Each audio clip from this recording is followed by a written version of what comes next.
तर राज्यातल्या लाडक्या बहिणींसाठी लाडकी बहीण योजनेसंदर्भात आजच्या घडीची आणि आताच्या घडीची सर्वात मोठी खुशखबर, सर्वात मोठी आनंदाची बातमी घेऊन मी तुमच्या समोर उपस्थित आहो।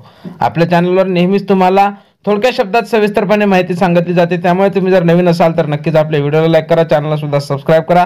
तर आजच्या घडीची आणि आताच्या घडीची सर्वात मोठी खुशखबर, सर्वात मोठी आनंदाची बातमी, ऑक्टोबरचा हप्ता तुमच्या खात्यावर येत्या 4 दिवसात वाटप होणार असल्याची एक महत्त्वपूर्ण माहिती आपल्याला विश्वसनीय सूत्रांकडून प्राप्त झालेली आहे। त्याचसोबत लाडक्या बहिणींना केवायसी करण्यासाठी बऱ्याच अडचणींना सामोरे जावे लागत होते, तर त्यांच्यासाठी आता एक दिलासादायक बातमी येत आहे की लाडक्या बहिणींची केवायसी तात्पुरत्या स्वरूपात बंद करण्यात आलेली आहे। आणि त्यानंतर त्यांच्यासाठी अजून एक खुशखबरी आहे की येणारा जो हप्ता आहे तो वाढीव मानधन मिळणार असल्याची माहिती समोर येत आहे। 1500 वरून 2100 रुपये मिळणार असल्याची माहिती समोर येत आहे। अशाच महत्त्वपूर्ण व्हिडिओ पाहण्यासाठी आपल्या चॅनलला सबस्क्राइब करा। धन्यवाद।